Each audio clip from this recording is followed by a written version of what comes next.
Hello বন্ধুরা, কেমন আছো? আজ আমি বানিয়েছি একটা নতুন খাবার, সাউথ ইন্ডিয়ান খাবার। সেটা হলো ইডলি, সাম্বার আর চাটনি। যাই হোক, চাটনি বানিয়েছি।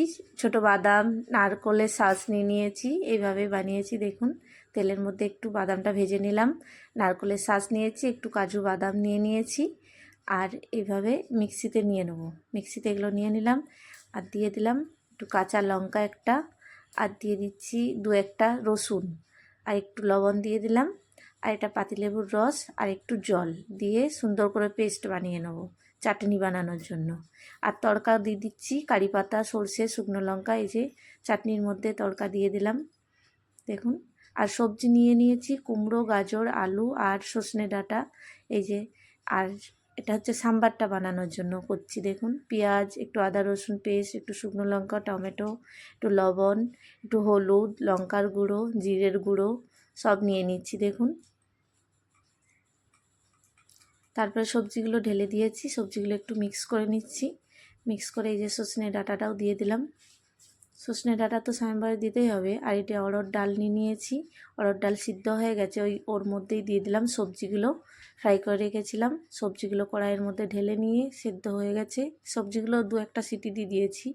তড়কা দিয়ে দিয়েছি, কারি পাতা, সর্ষে দিয়ে দিয়েছি, আর একটু তেঁতুলের জল আর কি দিয়ে দিয়েছি। একটু তেঁতুলটা ভিজিয়ে রেখেছিলাম, সেটা দিয়ে দিয়েছি।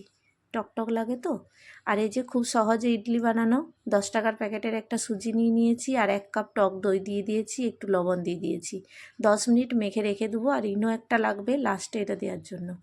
এই যে 10 মিনিট ঢাকা দিয়ে রেখে দিয়েছি। তারপরে এবারে বানাবো যখন, তখন এই একটা ইনো পুরো মিক্স করে নিচ্ছি দেখুন। একটা ইনো নিয়ে খুব সহজে বানানো যায় বাড়িতে, কিন্তু সাউথ ইন্ডিয়ান খাবার। এই দেখুন, এই ইনোটা মিশানোর পর এইভাবে দেখুন ফেটে যাচ্ছে কেমন, এইভাবে যেন ফেটে ফেটে যায়, তাহলে বুঝতে পারবেন যে হ্যাঁ তৈরি।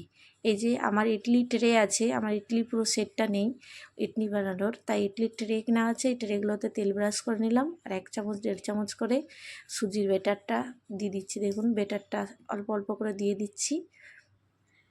1 কাপ জল দিয়ে দিয়েছি প্রেসার কুকারে। 1 কাপ জলটা যখনই গরম হয়ে গেছে, এই যে ইডলির ট্রেগুলো পুরো একটা একটা স্টেপ সাজিয়ে দিয়ে দিয়েছি। এই দেখুন হয়ে গেছে দেখুন। একটা কাপড় দিয়ে ধরে তুলে নিচ্ছি, নাহলে গরম ভাবটা হাতের মধ্যে লেগে যাবে। 1 কাপ জল দিয়েছি ওই প্রেসার কুকারটার মধ্যে। এই দেখুন কত সুন্দর জালি জালি হয়ে গেছে না? আর এই যে একটু ঠান্ডা করে নেবেন, তারপরে তুলবেন, নাহলে ভেঙে যাবে গরম অবস্থায়। এই দেখুন চামচ দিয়ে সুন্দর, এত সুন্দর নরম সফট হয় না, দারুণ খেতেও, কিন্তু দারুণ হেভি হয় খেতে। এই দেখুন তৈরি হয়ে গেছে। নমস্কার, ভালো থাকবেন। সাউথ ইন্ডিয়ান খাবার ইডলি সাম্বার।